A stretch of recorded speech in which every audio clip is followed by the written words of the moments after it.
দেশের ৩ বিভাগে বৃষ্টির আভাস দিয়েছে আবহাওয়া অধিদপ্তর। বুধবার সন্ধ্যা ৬টায় দেওয়া পরবর্তী ৭২ ঘন্টার পূর্বাভাসে এই তথ্য জানানো হয়েছে। পূর্বাভাসে বলা হয়েছে, বুধবার সন্ধ্যা ৬টা থেকে অস্থায়ীভাবে আংশিক মেঘলা আকাশসহ সারা দেশের আবহাওয়া প্রধানত শুষ্ক থাকতে পারে।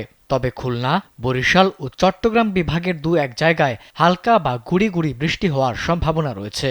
খুলনা, বরিশাল ও চট্টগ্রাম বিভাগে রাতের তাপমাত্রা সামান্য বৃদ্ধি পেতে পারে এবং দেশের অন্যত্র তা প্রায় অপরিবর্তিত থাকতে পারে। সারা দেশে দিনের তাপমাত্রা সামান্য বৃদ্ধি পেতে পারে। এদিন মধ্যরাত থেকে সকাল পর্যন্ত দেশের কোথাও কোথাও হালকা থেকে মাঝারি ধরনের কুয়াশা পড়তে পারে। পূর্বাভাসে আরও বলা হয়েছে, শুক্রবার সন্ধ্যা ৬টা থেকে অস্থায়ীভাবে আংশিক মেঘলা আকাশসহ সারা দেশের আবহাওয়া শুষ্ক থাকতে পারে।